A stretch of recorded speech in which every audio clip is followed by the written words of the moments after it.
할렐루야. 예수 그리스도 이름으로 하나님 말씀 증거하겠습니다. 우리 다 같이 시편 51편 말씀을 다 같이 찾겠습니다. 하나님 말씀 시편 51편입니다.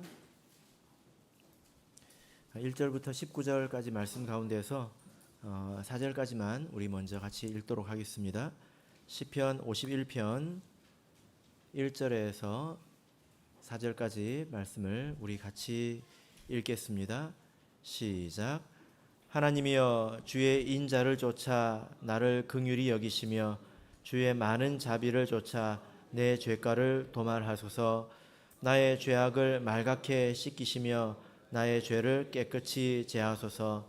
대저 나는 내 죄가를 아오니 내 죄가 항상 내 앞에 있나이다. 내가 주께만 범죄하여 주의 목전에 악을 행하였사오니 주께서 말씀하실 때에 의로우시다라고 판단하실 때에 순전하시다 하리이다. 아멘. 네, 오늘 이 시간은 참된 회개의 특징 첫 번째 시간 갖도록 하겠습니다. 시편 51편 말씀을 좀 나누어서 전하도록 하겠습니다. 옛날에 큰 배를 몰던 어떤 선장이 있었습니다.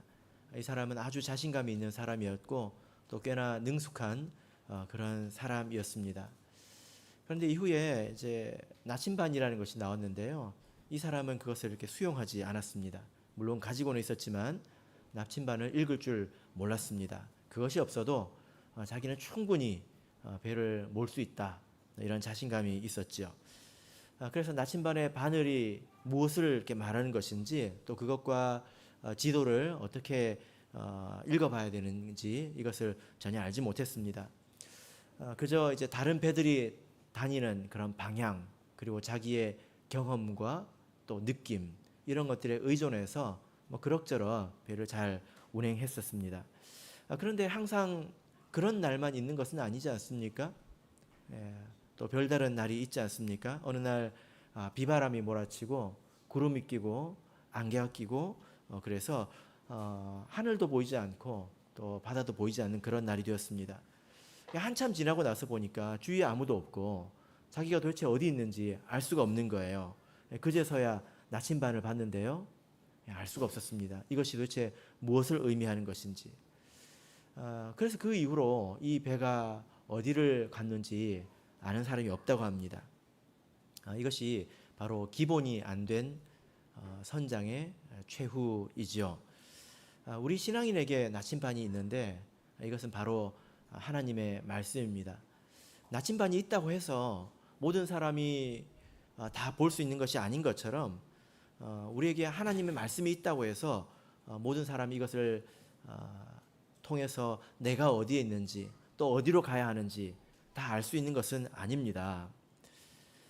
우리가 하나님 말씀을 통해서 내가 지금 여기에 있구나, 그리고 내가 지금 저기로 가야 하는구나, 이것을 아는 과정을 우리가 회개라고 말하면 어떨까요? 회개를 할 줄 아는 것, 회개하는 능력은 마치 배를 모는 선장이 나침반을 읽고 그리고 갈 방향을 정하는 것처럼 아주 기본적이고 또 중요한 것입니다. 이 회개는 우리 신앙생활에 있어서 아주 중요한 위치를 차지하는데요. 예수님의 길을 예비한 세례요한이 있지 않습니까? 이 세례요한이 와서 가장 처음 한 말이 무엇입니까? 회개하라, 천국이 가까웠다, 이것이었습니다. 세례받으라는 게 아니었어요. 뭐라고 했습니까? 회개하라고 했습니다. 예수님께서도 이 땅에 오셔서 이 공식적으로 사역을 시작하시면서 가장 먼저 하신 말씀이 무엇일까요? 동일합니다. 마태복음 4장 17절을 보면 이때부터 예수께서 비로소 전파하여 가라사대, 비로소 전파하여 가라사대, 회개하라, 천국이 가까웠느니라. 예수님께서 십자가에서 고난당하시고 또 죽으신 후에 부활하셨습니다. 그때 승천하신 후에 성령이 이제 강림하셨는데요. 그 이후에 교회가 생기고 최초로 베드로와 이 사도들이 함께 외친 복음의 메시지가 있습니다. 그것이 무엇입니까? 사도행전 2장 38절이죠. 베드로가 가장 먼저 외친 복음은 너희가 회개하여 예수 그리스도의 이름으로 세례를 받으라는 것이었습니다. 그러니까 세례 요한도 그렇고 예수님도 그렇고 베드로도 그렇고 공통되게 한 이 신앙의 첫 걸음이 무엇입니까? 바로 회개하는 것 아니겠습니까? 자, 그러면 여러분, 우리가 이 회개라고 하는 것은 우리가 뭐 모르는 사람이 없을 텐데요. 조금 더 우리 이 회개에 대해서 깊이 한번 생각을 해 보십시다. 어떻게 하는 것이 회개하는 것입니까? 일반적으로 우리가 자기 죄를 뉘우치는 것, 이것을 이렇게 회개라고 생각하지 않습니까? 예, 맞습니다. 그런데 조금 더 근본적으로 자기 죄를 이렇게 뉘우치는 것, 이 회개라는 말의 뜻이 뭐냐면은 마음을 돌이키다는 것입니다. 그리고 생각을 바꾸다, 이런 뜻입니다. 그래서 어떤 사람이 하나님을 믿지 않았는데 자기 생각을 돌이켜서 하나님을 받아들이는 것, 이것을 회개라고 하는 것입니다. 그리고 하나님이 있다고 하는 것을 전제로 해서 이제 앞으로 모든 삶을 살아가는 것, 그것이 회개이겠지요. 또 이것이 어떤 일을 놓고 이것이 잘못이라고 생각하지 않았는데 나중에 알고 보니 이것이 잘못이구나 하고 생각을 바꾸는 것, 그것이 회개라는 것입니다. 그래서 마음을 바꾸고 생각을 돌이키는 것, 이것이 회개이지요. 만약에 이 회개가 진실하다면 이 회개는 회개로 끝나지 않을 것입니다. 그죠? 반드시 실제 행동에 영향을 미치게 되고 단번에 혹은 점차적으로 그 사람의 삶에 많은 변화를 가져오게 될 것입니다. 우리가 일반적으로 세례를 통해서 죄사함 받는 것을 아주 중요하게 강조를 하는데요. 물론 강조할 만합니다. 그러나 그 앞에 이 회개가 있다는 것을 우리가 절대로 잊어서는 안 되겠습니다. 예수님께서 말씀하신 것처럼 세례 요한이 말한 것처럼 천국 앞에서 천국을 맞이하려면 회개해야 된다라는 것입니다. 그리고 우리가 요한계시록을 통해서도 이렇게 보면 천국에 들어가지 못하는 자는 사실 회개하지 않는 자이지요. 몇 구절을 우리 찾아보겠습니다. 요한계시록 2장 5절을 보겠습니다. 요한계시록 2장 5절입니다. 요한계시록에 저주받는 자들, 또 하나님 나라에 들어가지 못하는 자들에 대해서 몇 차례 언급이 있는데요. 그들이 일관되게 회개하지 않는 자들이라는 것을 우리가 말씀하고 있습니다. 요한계시록 2장 5절 읽겠습니다. 시작. 그러므로 어디서 떨어진 것을 생각하고 회개하여 처음 행위를 가지라. 만일 그리하지 아니하고 회개치 아니하면 내가 내게 임하여 내 촛대를 그 자리에서 옮기리라. 회개하여 처음 행위를 가지라. 여기까지만 있는 게 아니에요. 뒤에 어떤 말씀이 있습니까? 만약에 회개하지 않는다면 촛대를 옮기겠다. 이 촛대를 옮기겠다고 하는 것은 구원의 지위를 빼앗겠다는 것입니다. 이것은 아주 무서운 말이지요. 이 계시록 2장 5절의 말씀은 이방인들이 아니라 하나님의 백성을 향해서 하시는 말씀입니다. 회개할 줄 알아야 된다는 것입니다. 계시록 9장 20절 21절을 보실까요?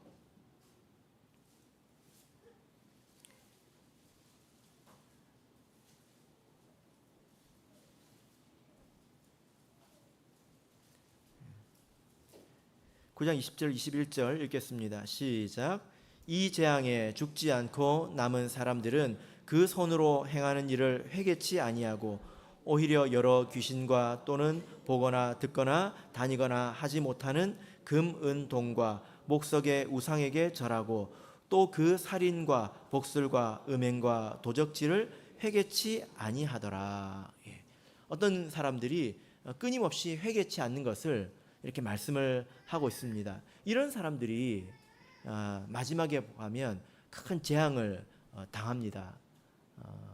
무시무시한 재앙을 당하죠. 그래서 계시록 16장 9절을 보시면 또 회개하여 영광을 주께 돌리지 않더라. 11절 저희 행위를 회개치 않더라. 아주 고집스럽게 자기를 돌아보지 않는, 자기 생각을 바꾸지 않는 그런 모습을 말씀을 하고 있습니다. 그래서 회개는 이렇게 중요한 것입니다. 하나님 말씀을 듣고 생각을 바꿀 줄 알고 돌이킬 줄 알고 자기를 바라볼 줄 아는 것은 이렇게 중요하다는 것입니다.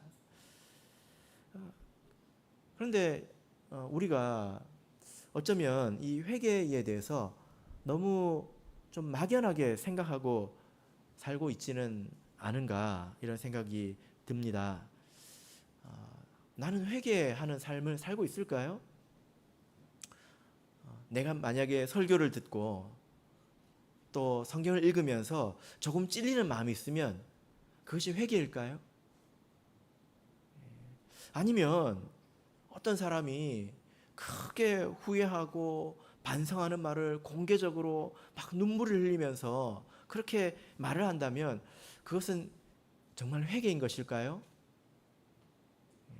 우리가 무엇이 진실한 것인지 사실은 알 수 없죠. 다른 사람도 알 수 없을 뿐더러 자기 자신에 대해서도 사실 속기가 쉬운 것 같습니다. 자기 스스로 나는 진실하다, 나는 참되다, 진심이다 이렇게 생각하기가 얼마나 쉽겠습니까? 그래서 곰곰이 따져보면 무엇이 진실한 것인가 이것을 참 알기가 어렵습니다. 그래서 이럴 수 있잖아요. 어떤 사람이 나에게 사과를 할 때 저게 진실한 것인가? 그걸 어떻게 우리가 알겠습니까? 자기 자신에 대해서도 이제 마찬가지라는 거죠. 그러나 확실한 것이 있습니다. 무엇이 확실할까요? 마태복음 3장 8절을 보겠습니다. 마태복음 3장 8절입니다.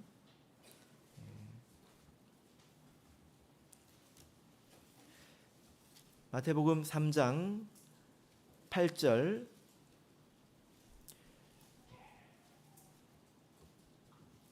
자, 읽겠습니다. 시작. 그러므로 회개에 합당한 열매를 맺고. 참된 회개에는 무엇이 있습니까? 열매가 있다는 것입니다. 때로 내가 하나님 말씀을 듣고 하고 뉘우치는 마음이 들었다 하더라도 그 다음날 되면 기억도 안 난다면 자기 자신에 대해서 생각할 때 나는 진실하게 회개하는 사람인가? 그런 생각이 들지 않겠습니까? 어떤 사람이 공개적으로 말을 하면서 하고 이제 회개하는 말을 하지만 그 삶이 똑같다면 다른 사람들이 그 모습을 보면서 저 회개는 진실한 것인가? 그런 생각이 들지 않겠습니까? 그러나 우리가 모든 것을 알지 못하기 때문에 판단할 필요는 없습니다. 적어도 자기 자신에 대해서 한 가지 확신할 수 있는 것은 이 회개에는 열매가 있다는 것입니다. 즉 삶의 변화가 있다라는 거죠. 회개하는 것이 진실하다면 삶은 변화될 수밖에 없습니다. 왜냐하면 생각이 달라졌기 때문이지요. 그러면 이런 참된 회개가 어떤 것이고 또 어떤 변화를 가져오는 것인지 우리 시편 51편 말씀을 통해서 같이 배워보고자 합니다.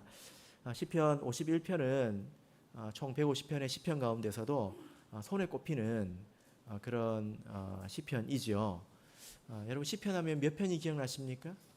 시편 1편, 예, 119편, 시편 23편 그러면 기억이 나시죠? 시편 51편도 그에 못지않은 이제 아주 유명한 다윗의 참회의 시이죠. 시편 가운데 여러 부류가 있는데 회개하는 시들이 있습니다. 이것을 보통 참회시라고 하는데요. 이 51편이 그 가운데서 가장 꼽히는 참회시입니다. 이 시편을 보시면 머릿말이 있는데요. 우리 한번 보실까요? 1절이 시작되기 전에 위에 뭐라고 적혀 있죠? 자, 뭐라고 적혀 있습니까? 다윗의 시 영장으로 한 노래. 다윗이 밧세바와 동침한 후 선지자 나단이 저에게 온 때에 이렇게 말씀을 하고 있습니다. 자, 누구의 노래입니까? 다윗의 노래이지요. 그리고 영장으로 한 노래 이렇게 말씀하고 있습니다. 영장으로 한 노래가 무슨 뜻일까요? 우리 찬양대장님, 찬양대를 맡고 계시니까 이 정도는 알아야 되지 않겠습니까? 영장으로 한 노래가 무슨 뜻일까요? 네. 기록 배경은 무엇입니까? 다윗이 밧세바와 동침한 후에 선지자 나단이 와서 그를 책망했을 때입니다. 이것이 기록의 배경입니다. 그래서 이 시편은 다윗의 아주 수치스러운 그런 죄, 과거, 또 그의 회개, 여기에 대한 내용을 담고 있다는 것입니다. 자, 여기서 이제 영장으로 한 노래라고 이렇게 되어 있는데, 이 영장은 찬양대장을 말합니다. 찬양대장, 지휘자를 이야기하는 겁니다. 그래서 영장으로 한 노래, 그러면 좀 이해하기가 쉽지 않고요. 찬양대장에게 이렇게 보시면 되겠습니다. 지휘자에게. 그러니까 이 곡은 어떻게 기록된 것이냐, 찬양을 만들고 이렇게 가사를 적고 해가지고 사람들에게 부르라고 이렇게 준 것이 아니라 성전에 있는 찬양대장에게 이것을 주었다는 것입니다. 그래서 부르게 했다는 거예요. 이 말은 무슨 말입니까? 이것은 공적으로 부르게 했다는 것입니다. 다윗이 자기의 수치스러운 과거를 담아서 그 노래를 사람에게 그냥 부르게 한 것이 아니라 성전에서 공개적으로 부르게 했다는 것입니다. 이것이 얼마나 놀라운 일입니까? 이 시편 51편의 배경은 다윗이 밧세바를 범한 사건인데요.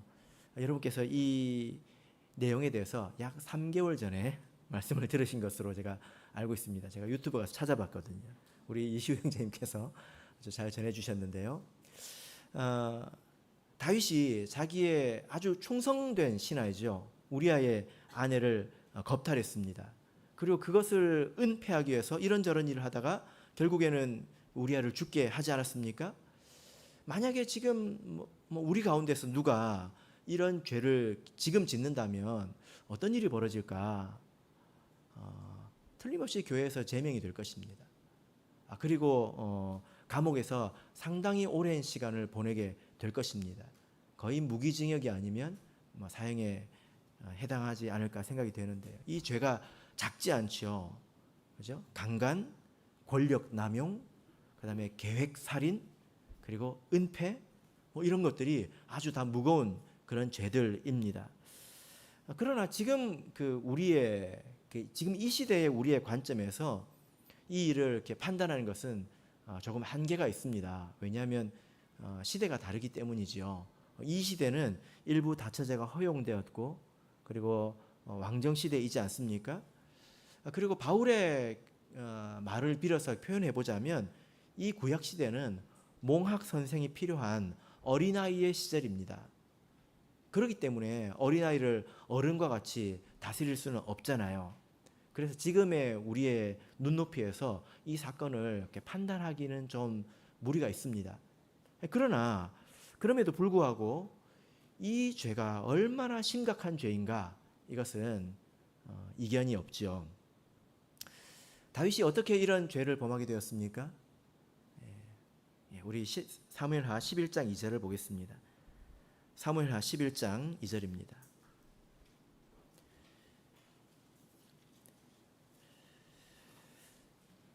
다윗이 이런 죄를 범한 것은 아주 사소한 일에서 시작이 되었는데요. 사무엘하 11장 2절, 자, 읽겠습니다. 시작. 저녁 때에 다윗이 그 침상에서 일어나 왕궁 지붕 위에서 거닐다가 그곳에서 보니 한 여인이 목욕을 하는데 심히 아름다워 보이는지라. 이 말씀이 이제 다윗을 거의 파멸지경으로 몰아간 그 사건의 시작입니다. 이 말씀을 우리가 이렇게 곰곰이 생각해 보면 이것이 그 모든 죄의 배경이 되는 말씀인데요. 이 말씀을 우리가 곰곰이 보면 다윗과 같은 죄에 빠지지 않도록 우리가 조심할 수 있는 그런 힌트들을 얻을 수 있습니다. 사실 이 다윗은 음란죄를 통해서 그 죄를 이렇게 범하게 되었는데요. 사실 지금 청년들 또 청소년들 음란 문제가 심각합니다. 실제적인 음행의 사건들도 있고요. 또 음란물에 중독되어서 도움을 청하는 경우가 가끔 있습니다. 그런데 다윗이 왜 이런 범죄에 휘말리게 되는지를 우리가 곰곰이 보면 그 배경이 무엇입니까? 다윗이 낮잠을 잤다는 거죠. 그죠? 어디서 잤습니까? 예, 침상에서 낮잠을 잤다는 것입니다. 낮잠을 자는 것 자체가 큰 죄는 아닙니다. 그러나 여기서 이것이 말하는 것이 무엇이냐면 그의 삶이 느슨해졌다는 것입니다. 느슨해졌다는 거예요. 이것이 틈이 되었다는 거죠. 그죠? 그래서 우리가 이런 그 죄에 빠지지 않으려면 우리 삶이 느슨해지지 않도록 우리 삶을 좋은 것으로 가득 채우는 것, 우리의 시간을 채우는 것이 중요하고 그것이 나 자신을 지키는 것입니다. 요즘 이제 대학생들이 방학이 돼가지고 집에서 아무것도 하지 않을 텐데요. 그러면 죄의 유혹이 어마어마할 것입니다. 그것이 틈이 되어서 자기를 괴롭게 하는 그런 일들이 많이 일어나지 않을까요? 이것은 어른들도 마찬가지죠. 그죠? 그래서 남는 시간이 많으면 잡생각도 많이 생기고 유혹받을 일도 많습니다. 다윗이 열심히 도망다니거나 열심히 전쟁을 할 때는 이런 일이 전혀 일어나지 않았습니다. 그럼 언제 이런 일이 일어났습니까?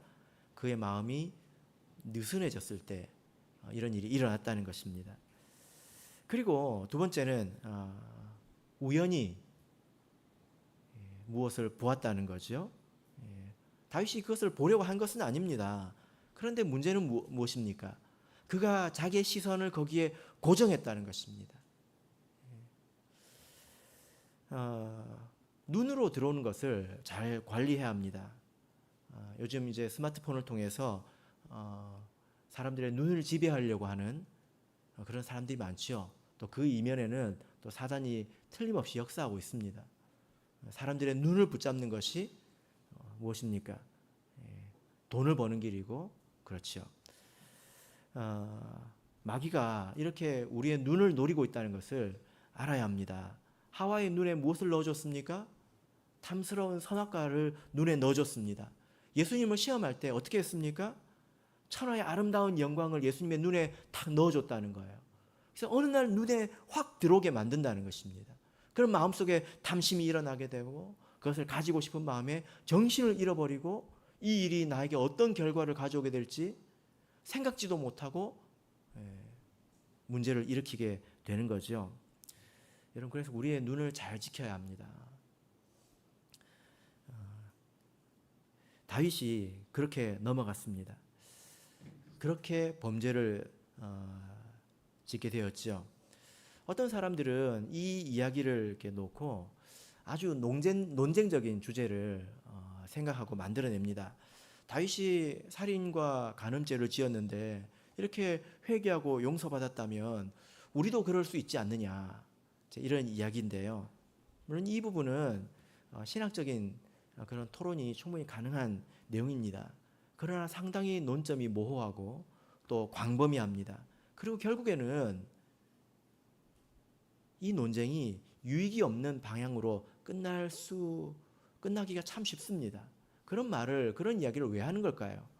마음이 편해지고 싶어서 하는 거 아닐까요? 그것이 우리에게 크게 도움이 되지 않는다는 거예요. 그래서 오늘 이 말씀을 우리에게 유익이 되는 방향으로 우리 같이 살펴보고자 합니다. 본래는 이 시편 51편의 말씀을 한 절 한 절 우리가 읽어보고 이제 생각을 해보려고 했지만, 그러면 이제 주제가 계속 왔다 갔다 이제 이런 이제 일들이 생겨서 좀 정리를 해서 말씀드리도록 하겠습니다. 이 다윗이 우리에게 본이 되는 그런 회개의 모습을 보여주고 있는데요. 첫째로 다윗은 회개의 기회를 잘 붙들었다는 것을 우리가 알 수 있습니다. 우리가 성경을 보면 참 그 이유를 측량할 수가 없는데요. 하나님은 어떤 사람에게는 회개의 기회를 주시지 않으십니다. 여러분, 여리고에서 전쟁이 있었는데요.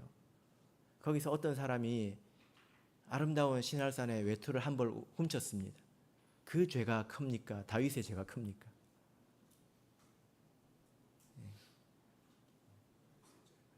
모세가 안식일을 받아서 안식일을 명령했을 때 어떤 사람이 안식일에 일을 했습니다. 하나님께서 반드시 돌로 치라고 했습니다. 어떤 죄가 더 큽니까? 안식일을 그렇게 한번 어긴 것이 큽니까? 다윗의 죄가 큽니까?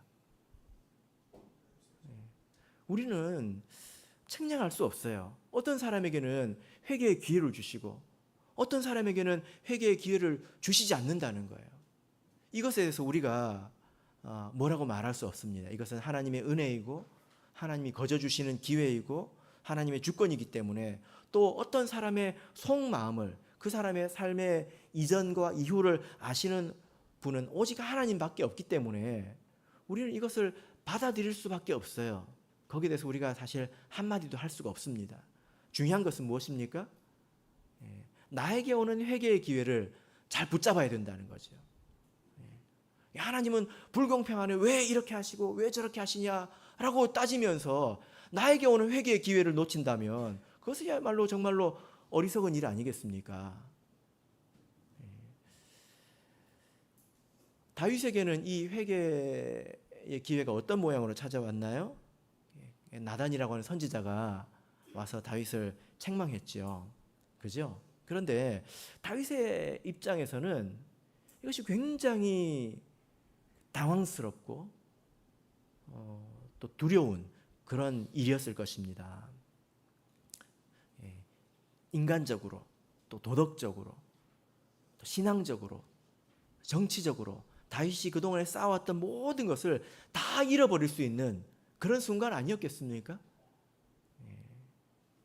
그래서 다윗에게 회개의 기회가 이런 모습으로 찾아왔다는 거예요.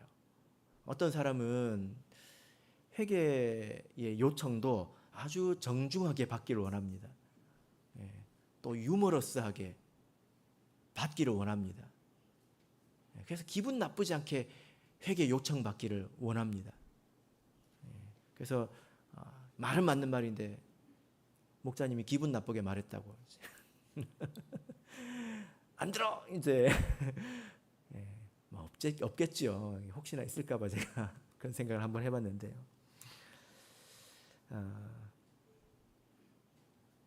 이 기회가 얼마나 귀한 기회입니까? 아간은 기회를 얻지 못했습니다. 기회를 얻지 못하고 죽은 사람들이 많이 있습니다. 근데 기회를 얻고도 놓친 사람이 있다는 거예요. 대표적으로 누가 있습니까? 유다죠. 유다. 예수님께서 아주 드러내놓고 말씀하지 않았습니까? 유다가 자기를 팔 것을 아심에도 불구하고 예수님께서 그의 발을 씻겼습니다. 사랑으로 그를 대해주셨습니다. 유다가 그때 어떤 기분이었을까요? 그리고 예수님께서 유다가 자기 팔 것을 아신다고 말하지 않았습니까? 떡을 찍어가지고 그에게 주셨잖아요. 그죠? 유다는 예수님이 안다는 것을 알았습니다. 그럼에도 불구하고 그는 회개하지 않았습니다. 어떻게 예수님께서 아셨을까요? 누가 예수님께 그걸 고자질했을까요? 역시 예수님은 사람의 마음을 보시는구나 하고 회개했어야 된다는 것입니다. 그런데 그 기회를 놓쳤지요. 다윗과 유다의 차이점은 하나님께서 그 죄를 드러내실 때에 숨기지 않았다는 것입니다. 다윗은 그것을 받아들이고 인정하고 숨기지 않았다는 것입니다. 자기가 무엇을 잃어버릴 것인가에 대해서 그는 생각하지 않았다는 것입니다. 사실 따지고 보면 다윗은 그 이전에 충분히 고통스러운 삶을 살았거든요. 다윗에게는 나단을 죽일 수 있는 그런 권세가 있었습니다. 성경을 보면 선지자를 죽인 왕이 있을까요? 여러분이 생각하기에 어떻게 감히 선지자를 죽이냐 하겠지만 그렇지 않습니다. 선지자를 죽인 왕이 있습니다. 그것도 애국까지 찾아가가지고 바른 예언을 하고 도망간 그 선지자를 찾아서 죽인 그런 왕이 있다는 것입니다. 그래서 다윗도 충분히 자기의 그때의 지위로 보자면 선지자를 죽이고 더 은폐를 할 수 있었죠. 그랬다면 다윗에게 다시 기회가 있었을까요? 다윗은 자기가 잃어버릴 것에 대해서 생각하지 않았습니다. 자기의 체면, 자기의 어떤 부와 권세, 자기의 정치적인 입지 생각하지 않고 그는 하나님 앞에 섰죠. 이것이 사울과의 차이라고 말할 수 있습니다. 두 번째로 이 다윗은 자기의 죄를 남에게 돌리지 않았습니다. 그리고 정직하게 그는 자기의 죄를 다 드러낸 것을 볼 수 있습니다. 자, 우리 본문으로 돌아가겠습니다. 시편 51편 1절에서 3절을 보겠습니다. 시편 51편 1절에서 3절. 자, 우리 같이 읽겠습니다. 시작. 하나님이여, 주의 인자를 쫓아 나를 긍휼히 여기시며 주의 많은 자비를 쫓아 내 죄가를 도말하소서. 나의 죄악을 말갛게 씻기시며 나의 죄를 깨끗이 제하소서. 대저 나는 내 죄가를 아오니 내 죄가 항상 내 앞에 있나이다. 자, 여러분 여기서 방금 3절까지 읽으셨는데요. 내 죄라는 말이 몇 번 나올까요? 내 죄과 나의 죄악, 이 몇 번 나올까요? 세보세요. 5번 나옵니다. 세 구절 안에서 내 죄다, 나의 죄악이고 나의 죄과이다 라는 말이 무려 5번이 나옵니다. 다윗은 이것이 무엇 때문이다, 누구 때문이다 라고 전혀 핑계대지 않고 있습니다. 여러분이 혹시 생각하기에 다윗이 너무 분명하고 명확한 죄를 지어서 핑계댈 수 없었다 이렇게 생각하십니까? 그러면 사람을 너무 좀 우습게 보는 것 아닐까요? 핑계 없는 무덤이 없습니다. 사람은 자기의 죄를, 자기의 잘못을 가리는 데는 천재가 됩니다. 그래서 제가 곰곰이 생각을 해봤거든요. 다윗이 만약 이 순간에 핑계를 댄다면 어떤 핑계를 댈 수 있을까? 제가 한번 생각을 해봤습니다. 다윗이 만약에 핑계를 댄다면 어떤 핑계를 댔을까요? 제 생각에는 아마 이랬을 것 같아요.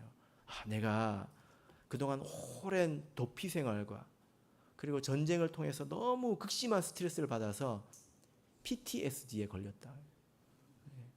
그렇게 내가 정신적으로 굉장히 허약해 있을 때에 저 여자가 의도적으로 나한테 접근한 것이다. 내가 왕궁에 있는 걸 뻔히 알면서 그 앞에서 계속 그러고 있어서 나에게 접근한 것이다. 내가 말려서 넘어갔다. 굉장히 좀 설득적이지 않습니까? 아닙니까? 네, 나름대로 머리를 써봤는데 여러분 별로 만족을 못 하시는 것 같네요. 아이들도 보면요, 얼마나 머리가 잘 돌아가는지 몰라요. 얼마나 머리가 잘 돌아가는지 모릅니다. 책망을 하면 이게 말은 어느래도 그 속에 이 내용이 다 들어있어요. 사실은 나도 피해자다. 또 뭐라고 합니까? 엄마는 내 나이 때 거짓말 안 해봤어? 이게 뭡니까? 일반화시키는 거죠. 사람은 다 이럴 수밖에 없다. 얼마나 머리가 잘 돌아갑니까? 그죠? 어른도 마찬가지입니다. 그러나 다윗은 아주 정직하게 자기의 죄를 인정하고 있지 않습니까? 자기가 지은 죄가 무엇인지 아주 분명하게 말하고 있습니다. 내 죄라고 말하고 있습니다. 4절을 보겠습니다. 4절 읽겠습니다. 시작. 내가 주께만 범죄하여 주의 목전에 악을 행하였사오니 주께서 말씀하실 때에 의로우시다 하고 판단하실 때에 순전하시다 하리다. 자, 여기서 4절 앞부분을 보면 좀 이해하기 힘든 말이 있는데, 내가 주께만 범죄하여 주의 목전에 악을 행하였사오니, 이 말 보면 다윗은 지금 밧세바에게도 범죄한 것이고 또 우리아에게도 범죄한 것 아닙니까? 그런데 자기는 하나님께만 죄를 지었대요. 이건 좀 이상한 것 아닙니까? 다윗이 지금 그런 말을 하는 게 아닙니다. 다윗은 자기의 죄를 축소시키는 게 아니라 자기의 죄를 확장하고 있는 거예요. 14절을 보시면 다윗이 이렇게 말합니다. 하나님이여, 나의 구원의 하나님이여, 피 흘린 죄에서 나를 건지소서. 자기가 피를 흘렸다는 것입니다. 이 피 흘린 죄는 누구의 피를 말할까요? 우리아의 피를 말하겠죠. 그죠? 다윗이 지금 자기의 죄를 은폐하는 것이 아닙니다. 사람들은 자기 죄를 축소하고 은폐하려고 하지요. 별것 아닌 것처럼 말합니다. 예를 들어 어떤 사람이 뭐 10만 원의 손해를 끼쳤다면 나중에 그것이 드러나면 뭐라고 말합니까? 아이 그거 내가 10만 원 주면 될 거 아니냐? 뭐 그것 가지고 그러냐? 10만 원 주면 될 거 아니냐? 다윗의 입장에서도 이 죄를 사람에게 범한 죄로 축소할 수 있습니다. 내가 충분히 보상해 주겠다. 얼마든지 그렇게 말할 수 있지 않습니까? 다윗에게는 그럴 수 있는 그런 부와 그런 권세가 있기 때문에 그렇게 말할 수 있는 것입니다. 그래서 다윗은 자기가 밧세바나 그런 자기의 부하에게 죄를 지은 것이 아니라 자기의 죄는 하나님께 지은 죄이다. 이렇게 자기 죄를 더 엄격하게 그리고 더 정확하게 말하고 있습니다. 그렇죠. 이 죄는 사람에게 지은 것이 아니라 하나님께 지은 죄 아니겠습니까? 그래서 3절에서 다윗은 이렇게 말합니다. 대저 나는 내 죄가를 아오니. 자기가 지은 죄가 어떤 죄라는 것을 자기가 알고 있다는 것입니다. 자기가 죄를 짓고 나서 자기가 한 일이 무슨 일인지 모르는 사람이 얼마나 많습니까? 그죠? 내가 한 일이 무슨 일인지 모르는 사람들이 얼마나 많냐는 거예요. 다윗은 자기가 알고 있다는 것입니다. 심지어 나중에 다윗은 이것이 사실 백성을 해롭게 한 일이다라는 것도 알고 있습니다. 그래서 백성을 위해서도 기도하는 모습이 나옵니다. 특별히 여기서 내가 내 죄가를 안다라고 할 때 이 죄가는 반역이라는 단어예요. 반역. 뭐 우리 나라 말에도 뭐 죄를 뜻하는 뭐 여러 가지 그런 표현들이 있지 않습니까? 뭐 죄, 허물, 잘못, 악행 뭐 이런 단어들이 몇 가지가 있잖아요. 그죠? 히브리어도 마찬가지거든요. 근데 다윗이 여기서 말하는 것은 내가 내 반역죄를 알고 있다. 이렇게 말하고 있습니다. 자기가 왕인데 누구한테 반역을 합니까? 이 죄가 누구한테 지은 죄라는 것입니까? 자기가 살인죄를 지었고 간음죄를 지은 것이 아니라 사실 이 죄는 하나님을 향한 배신이라는 것. 그리고 하나님과의 관계를 파괴하는 행위였다는 것. 자기가 그것을 고백하고 있는 것입니다. 하나님이 그를 얼마나 사랑했습니까? 다윗이 왕이지만 사실 그 위에 왕 대신 하나님께서 계시지 않습니까? 다윗이 그것을 깨어버렸다는 거죠. 그래서 자기 죄가 얼마나 큰 죄인지 알기 때문에 다윗이 4절 후반절에 보면 이렇게 말합니다. 주께서 말씀하실 때에 의로우시다 하고 판단하실 때에 순전하시다 하리이다. 여러분 이게 무슨 뜻입니까? 자기가 죄를 지었을 때 나단 선지자가 왔잖아요. 그죠? 선지자가 와서 하나님의 말씀을 전했습니다.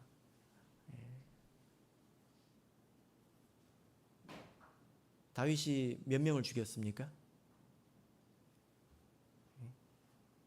몇 명을 죽였습니까? 한 명을 죽였습니다. 몇 명을 범했습니까? 한 명을 범했습니다. 근데 나단 선지자가 몇 명이 죽을 거라고 했습니까?